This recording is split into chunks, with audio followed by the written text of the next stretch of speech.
Bonjour, chers téléspectateurs de Couleur TV. Nous sommes très ravis de revenir parmi vous sur nos débats. Donc, le thème d'aujourd'hui va porter sur l'éducation comme priorité absolue pour le président de la République du Niger, son Excellence Mohamed Bazoum. Donc, quel défi à relever? C'est ce que nous allons voir avec nos deux ingénieurs. Donc, à ma droite, M. Aboubakar, ingénieur en télécom. Merci d'avoir accepté notre invitation et bienvenue sur Couleur TV. Et à ma gauche, Monsieur Moumouni, ingénieur Moumouni également, donc en informatique. Merci et bienvenue aussi sur Couleur TV.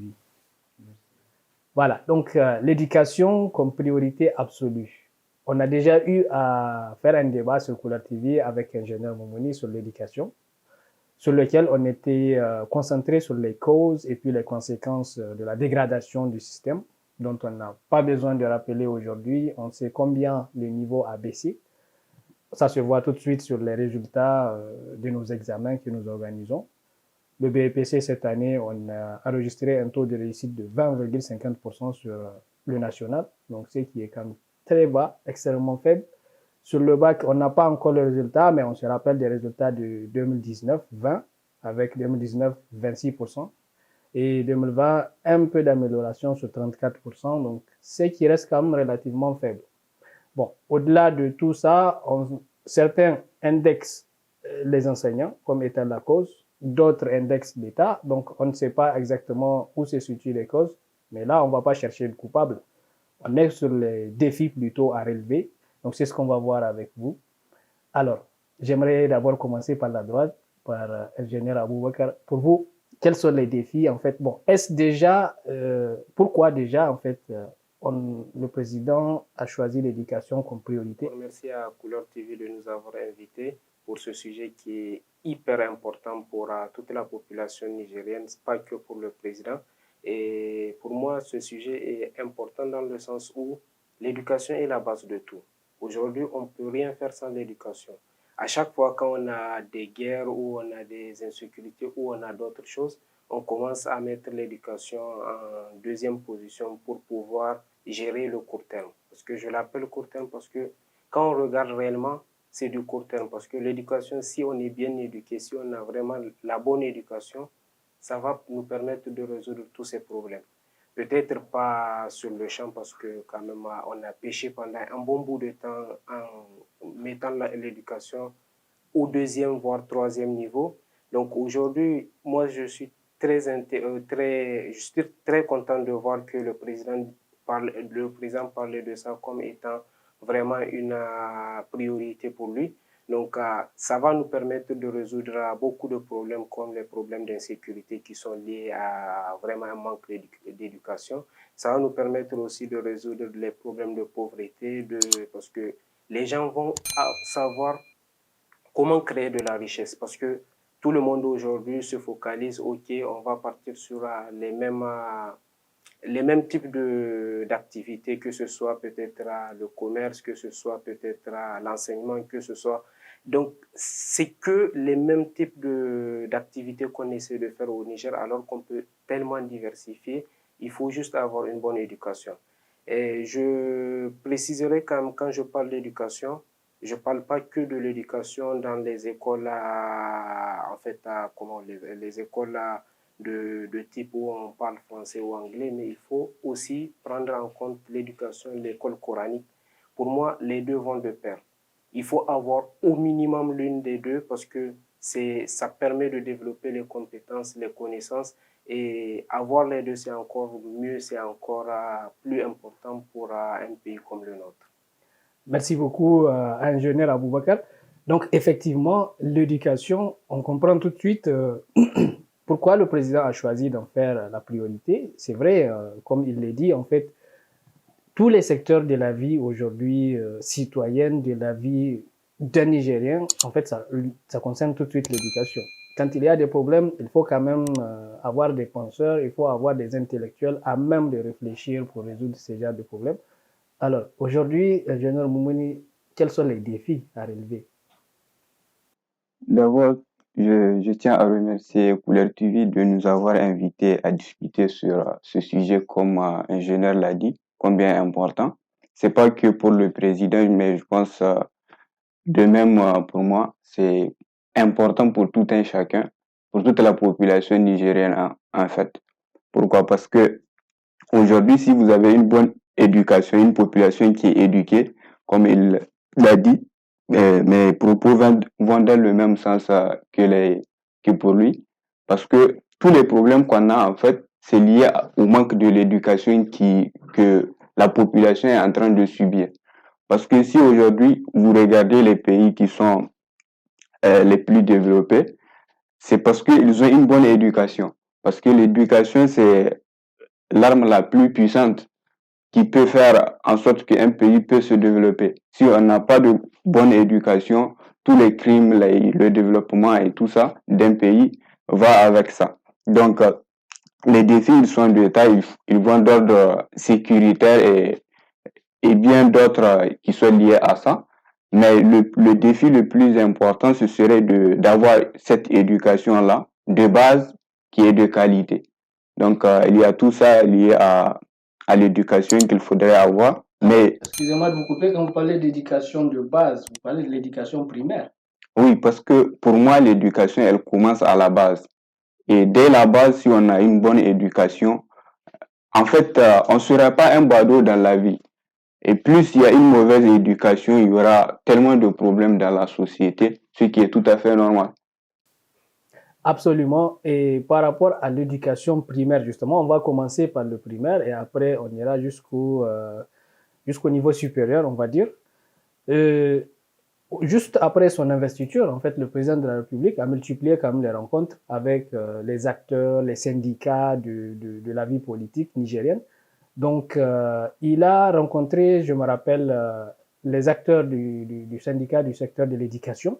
Et suite à cette rencontre, en fait, il a évoqué un certain nombre de défis pour lui qu'il a constaté lui-même et qu'il pense qu'il serait important, en fait, d'avoir l'accompagnement de tous les acteurs pour pouvoir relever ces défis.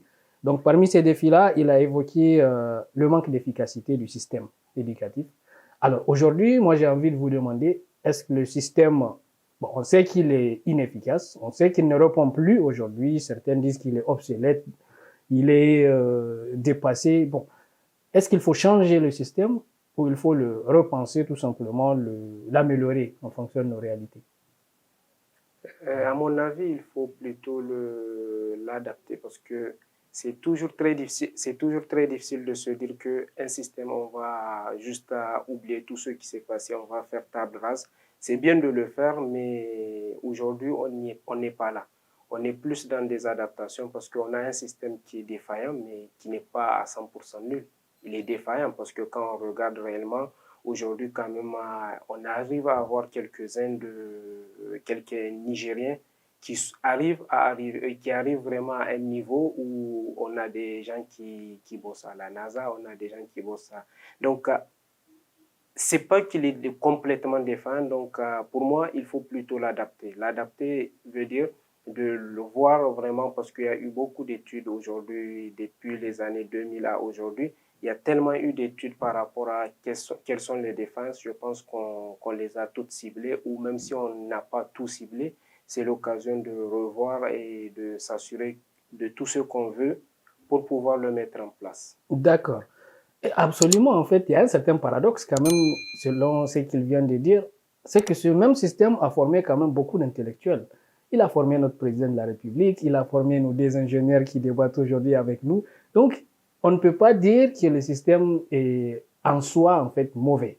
Mais aujourd'hui, il ne répond pas. Et qu'est-ce qu'il faut changer, en fait, pour qu'il puisse répondre? À mon avis, je pense qu'il faudrait peut-être changer pas mal de choses, mais de façon progressive. Pourquoi? Parce que on ne peut pas changer quelque chose qui est là, qu'on a su utiliser pendant des années d'un seul coup. Donc, s'il faudrait changer, bien évidemment, il y a beaucoup de choses à changer dans le système éducatif actuel qui sont pas d'une grande utilité, si je peux le dire, pour les apprenants. Parce que, par exemple, quand vous apprenez quelque chose aux plus jeunes, ils sont à même, ils n'ont pas une certaine capacité d'analyse. Donc, à mon avis, il y a certaines matières qui méritent pas d'être enseignées aux plus jeunes.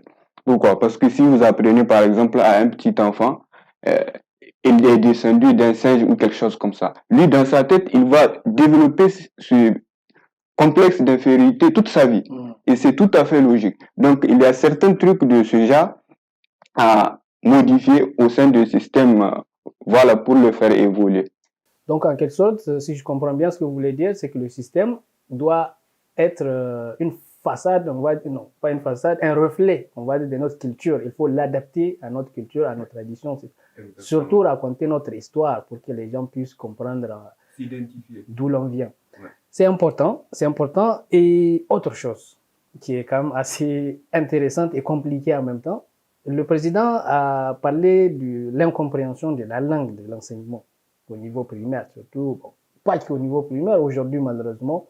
Il a donné une petite anecdote, dit au temps du président Issoufou, quand il l'accompagnait à Zender et à Maradi. Donc, cette scène s'est répétée dans les deux régions. En fait, qu'est-ce qui s'est passé? Le président Issoufou commençait à faire son discours et puis il s'adressait aux jeunes. Et les jeunes commençaient à réclamer, à insister pour que le président Issoufou parle en Hausa parce qu'ils ne comprennent pas français. Donc, du coup, lui, ça l'a beaucoup interpellé. Et aujourd'hui, il a rappelé ça, en fait, auprès des syndicats de l'éducation. Pour vous, comment, en fait, depuis quand déjà? Parce que moi, je me rappelle, par le passé, ça n'a pas été le cas. Hein. Les jeunes arrivaient quand même à suivre, à comprendre le français, à comprendre ce qu'on leur transmet. Mais aujourd'hui, on se rend compte qu'ils n'arrivent même pas à comprendre la langue dans laquelle on les enseigne. Donc, qu'est-ce qui a fait ça et comment en sortir, en fait? Je répondrai à cette question en deux temps. La première, pour dire comment on en est arrivé, c'est, je pense que aujourd'hui, quand on a changé le système en un système où on se dit, en fait, on va faire le passage automatique. Passage automatique, donc que la personne, en fait, que l'étudiant soit bon ou pas, qu'il essaie même de faire, d'essayer d'avancer ou pas, on le pousse. Vas-y, avance dans les classes. Et je pense que ça, c'est une des pires erreurs qu'on a commises dans le système éducatif parce que au moins, quand on sait qu'on a le risque de redoubler, c'est quand même un challenge qu'il y a beaucoup d'enfants parce que les enfants, ils aiment relever de challenges. Donc, il y a beaucoup de challenges qu'on les pousse à essayer de relever, ce qui est bien. Donc, je pense que ça, c'est une des plus grosses failles aujourd'hui de se dire, ah non, on va quand même les laisser passer parce qu'ils vont apprendre plus. S'ils n'ont pas appris, comme le disait Moumoun, dès le bas âge, ça ne sert à rien parce que beaucoup de gens disent que quand tu as un enfant, si tu veux bien l'éduquer, suis-lui dans sa première partie de la vie. Après, paye-lui, si tu veux, toutes les écoles possibles au début, mais après, laisse-le, c'est lui qui va se débrouiller. C'est plus facile pour lui parce qu'il a de l'acquis, il a une base. C'est comme si on prend l'exemple, c'est un immeuble, si on a une mauvaise base, on est sûr qu'il va finir par s'effondrer. Mais si la base, elle est bonne et on a des bonnes fondations, après, quel que soit ce qu'on fait, on peut casser, remodifier et tout. Donc, pour moi, c'est là vraiment, et après, si je me souviens bien, aussi, on a enlevé le CFEPD. Par exemple, maintenant, il n'y a plus d'examen entre l'école primaire et le collège. Les gens arrivent à arriver. Ceux qui arrivent à arriver au collège sans vraiment beaucoup d'efforts. Ce qui fait qu'aujourd'hui, on se rend compte qu'en classe de 6e au collège, il y a des gens qui n'arrivent même pas à écrire leur nom. Ça, c'est pas une école. Permettez-moi l'expression de dire que c'est vraiment là on se fout des gens. Parce que quelqu'un qui est en 6e, qui n'arrive même pas à écrire son nom, quand est-ce qu'il va apprendre à écrire son nom? Et pour moi, la deuxième partie de ma réponse, c'est que quand on parle de repenser, est-ce qu'on est obligé d'enseigner tout le temps en français? Parce qu'il faut le voir aussi dans ce sens. Ça, c'est un autre débat qui pourrait être ouvert pour se dire que aujourd'hui, est-ce qu'on est obligé de suivre la langue française ou la langue anglaise? Oui, il y a des gens qui veulent apprendre parce que quand on dit l'éducation, oui, c'est bon d'apprendre d'autres langues, mais l'idée, c'est d'apprendre pour pouvoir avoir quelque chose dans le milieu professionnel. Et je ne pense pas que c'est le Hausa ou le Zarma ou d'autres langues que ça me prendrait du temps pour citer toutes les langues du Niger, mais c'est dire que on n'a pas forcément à enseigner en français. On peut voir qu'on peut enseigner avec les deux langues Et le français, c'est bien quand même pour permettre aux gens de partir à l'international, que ce soit le français ou l'anglais. Mais c'est un autre débat que je pense qu'on ne va pas faire Voilà, aujourd'hui sur ici. lesquels Mais certainement on reviendra. c'est une ouverture pour d'autres débats, Mhm. honnêtement. Merci beaucoup, ingénieur. Absolument. Et ce que vous dites en résumé, donc c'est un problème d'exigence, on va dire. Oui. C'est que le système a été complètement allégé, ce qui fait qu'avec les réformes qu'il y a eu, on connaît le CFEPD qui a été retiré au niveau du brevet, la dictée qui est retirée, lecture expliquée. En fait, tout ce qui permettait vraiment de comprendre, de maîtriser le français a été retiré. Donc, on va revenir sur ça dans la deuxième partie avec ingénieur Moumouni. Je vois qu'il veut réagir par rapport à cela. Donc, restez concentrés avec nous, restez connectés. Nous y reviendrons dans la deuxième partie pour parler de plus de défis et puis proposer certaines solutions